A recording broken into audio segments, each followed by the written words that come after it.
This video segment involves managing diversification using the General Electric 9-cell matrix, and we're going to use some examples of this taken from the portfolio of offerings from the Coca-Cola Company to help illustrate how this matrix might be used. There are a number of products in the Coca-Cola product family that you may or may not be aware. For a long time, Coke's root beer has been that of Barq's. Coke also offers a iced coffee drink. Although they don't make it, they actually have an agreement with Caribou Coffee to sell their line of coffee drinks.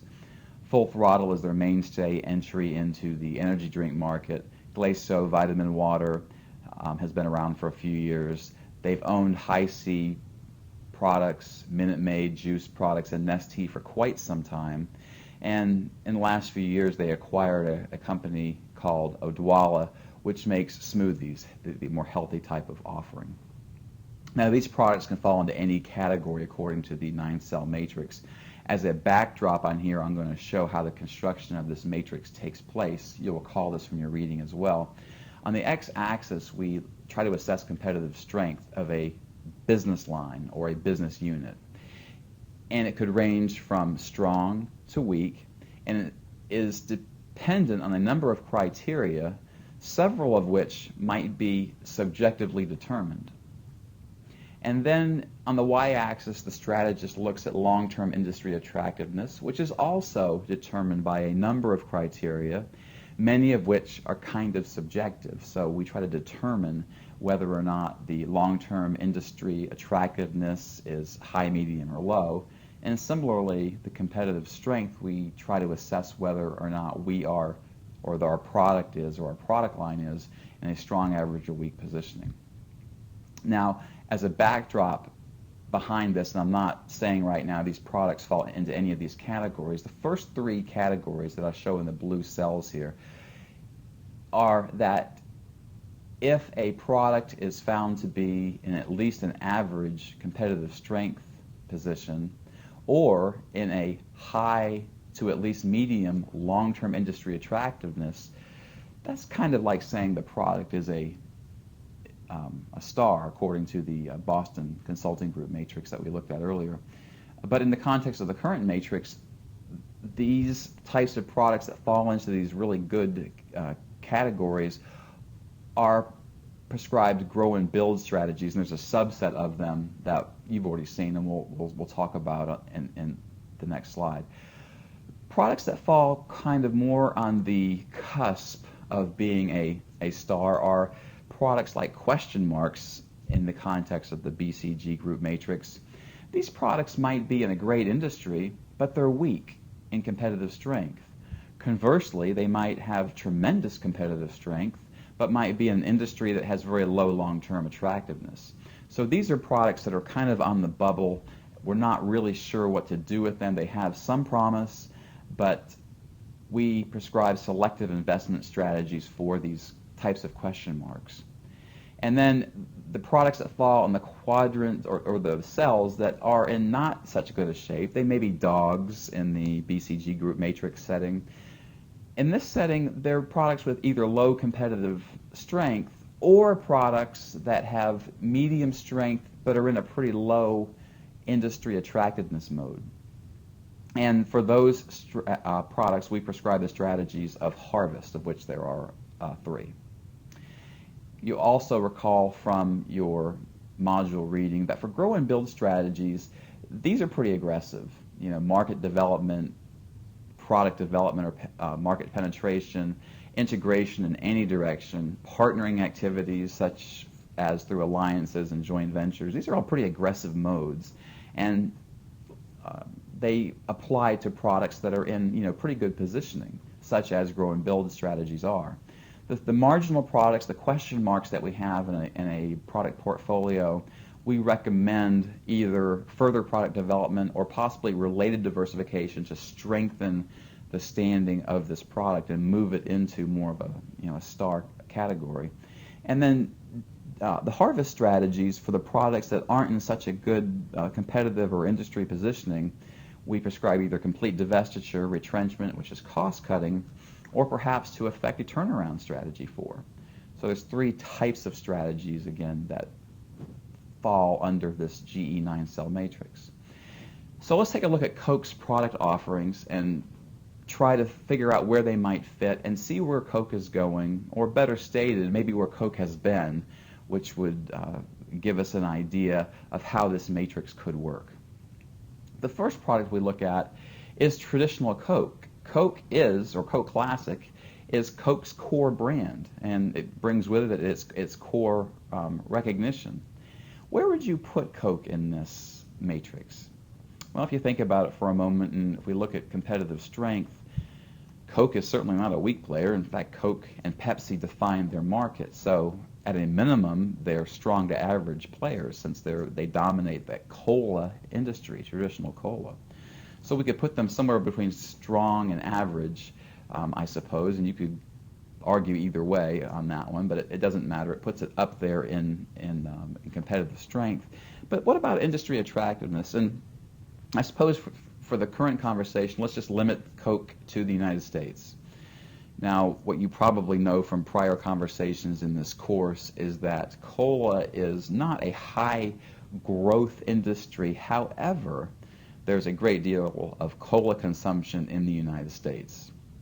And so we could say that, it might be medium long-term attractiveness. It's not growing, but there is a lot of volume there in the cola consumption. It's certainly not a low attractive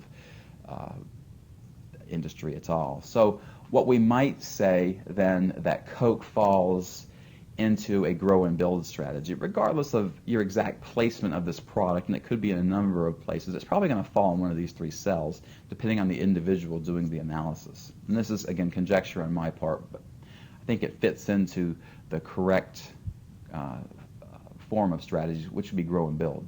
Now, grow and build strategies are pretty aggressive strategies, and two of these recommendations are product development and or market development or penetration.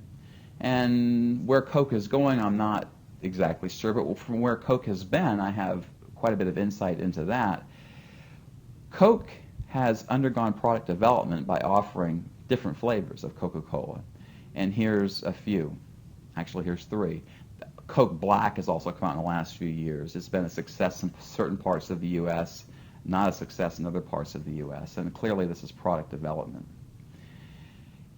Coke has also really intensified its global efforts, and I put this little cut and paste up. I'm not sure how much of it you can see, but there is a cola war, so to speak, going on over in Iran, where Coke and Pepsi are fighting it out for market share, and they're not even the market leaders. It happens to be a local Iranian-based cola product, but with all the sanctions we have against Iran at present, Coke and Pepsi are still there fighting for market share. So, and if they're in Iran, the other 180 countries in the world would also seemingly be of great interest to Coke, and indeed most of them are. So this is market development. These are two types of strategies that Coke is undergoing.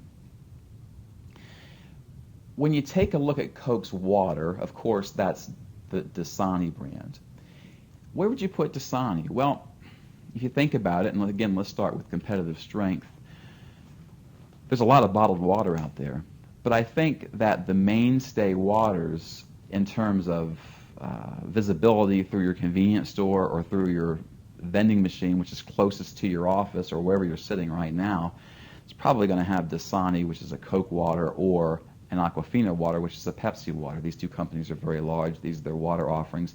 There's a lot of water out there. Through Walmart and grocery stores, you can buy generic bottled waters, which are very inexpensive, of course. And there's a lot of competition here. But the branding of Dasani is, comes to the fore. And I would say that it's not a weak product in terms of competitive strength. I'm not sure I'd call it a strong product in terms of competitive strength, but it's at a minimum, I would argue that it's average. Long-term industry attractiveness of bottled water. Well, bottled water, like energy drinks, like coffee drinks, like sports drinks, are the high growth segments of the beverage business. So that would put us, probably medium to high in terms of long-term industry attractiveness as of this speaking, and probably for the foreseeable future. So regardless of your thoughts on the prior argument, I think you'd probably agree that Coke's water, which is Dasani, falls again like Coke up in the grow and build types of strategies. It's a star product. It's high growth, good strategic positioning. What is Coke going to do, or maybe for the present context, what has Coke done in the past? And probably what Coke has done in the past with traditional Dasani water is, first and foremost, it's diversified or product developed into a number of different flavors. Okay. Currently, there's even an extension that goes all the way out to the Dasani Plus, which is electrolytes and other nutrients in a water which is also flavored. This one happens to be orange. In addition, the Glacio fruit water is a product development line extension of Dasani water as well. So Coke's water is heavily undergoing product development.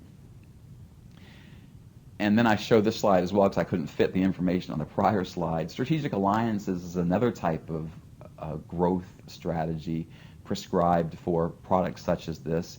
And one of the things Coke has done in the recent past, actually in 2009, it signed a strategic alliance. I'm not sure how much of this news release you can see on your screen, probably most of it, but Coca-Cola signed a exclusive partnership with Exercise TV. This is one of the many newer types of channels which you'll see on Comcast and or DirecTV that are very specifically focused towards a certain type of individual. There's Fit TV, there's GATV, there's other TV channels that just promote health and fitness. And so there's a multi-year agreement here between Coke and Exercise TV that features content and really promotes the brand of Dasani water as being the water of choice. Pretty good outlet for this type of product. We'll look at another one of product offerings of Coca-Cola, and that's of Powerade. Powerade, I do believe we've spoken in a previous module of having about 25% market share in the sports drink market. Now, that's not bad. It competes in the Gatorade market, and by virtue of saying it competes in the Gatorade market, that certainly says Powerade's not strong. 25% is not small potatoes either. So, the argument we could be on, is it a weak competitor? Is it an average competitor? I don't really know the answer to that question, but I would say it's somewhere between a weak and average competitor in that market at present. What about long-term industry attractiveness? I've alluded to in previous conversations and discussions that the sports drinks are really in a high growth phase, one of the higher growth segments in the beverage business. So it would put it in fairly high long-term industry attractiveness. So where we place this is exactly Powerade, that is, in this matrix, is probably on these bubble items, or these items that make it kind of a question mark. It's up there in terms of long-term attractiveness. It's somewhere between average and weak, I'm saying, in terms of competitive strength. And for products like this, we only offer two types of strategies as recommendations, and that's product development, further product development to move it into a better competitive positioning because the industry certainly is attractive, or perhaps pursue related diversification, which is in essence very similar to that of product development. They're similar types of activities. Where's Powerade going? Again, I'm not sure. I know where they've been. They've really diversified into a number of flavors. I don't know if you can see at the top of your screen all the flavors of Powerade that they've gone into. If you walk into a Sheetz or a similar type of convenience store, even a grocery store, you'll see a number of offerings for Powerade, and they're quite mind-boggling. Powerade has undergone product development or related diversification. I'm not sure which you'd call it. It would probably qualify for both. They've gone into Powerade Zero, and a Powerade product or Powerade formula product that is similar to Gatorade's Prime offering, where it's looking at the elite athlete or athletes who want to be elite athletes by offering a product that's infused with more B vitamins, more carbohydrates, more electrolytes. It's targeted at the athlete who is either in a higher end type of activity or feels that they're in a higher end type of activity. product diversification or related diversification.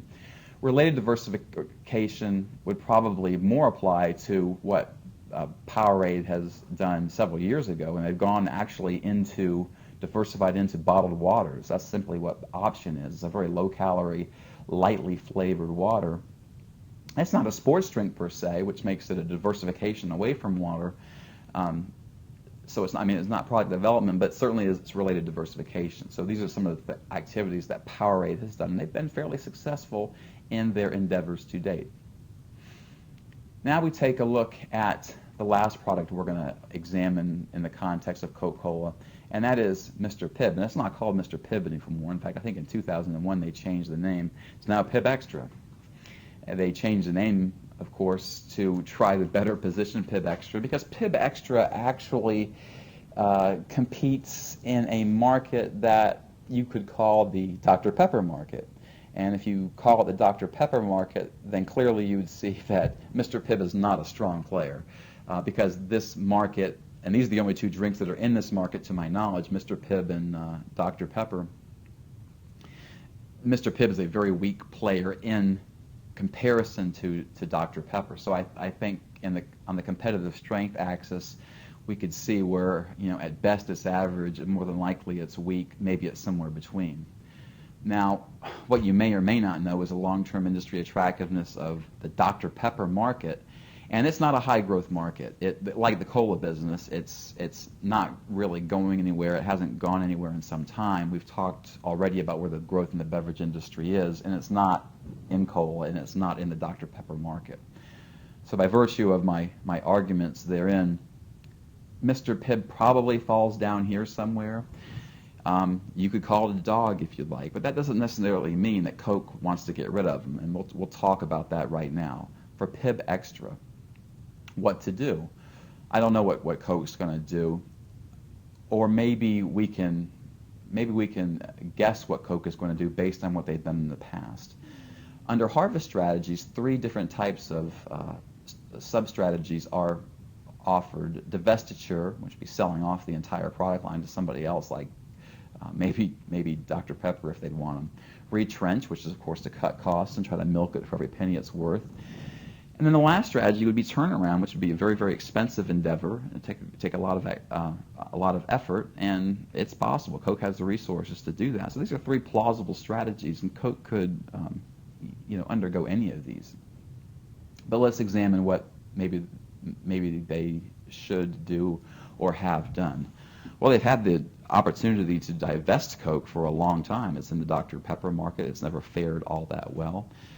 Should they divest and sell Coke? Excuse me, should Coke sell Pibb Xtra? I can't answer that for sure, but if you think about it logically, Pibb Xtra makes money for Coke. And how much money does Coke throw at advertising campaigns of Pibb Xtra? The answer to that question is probably very little.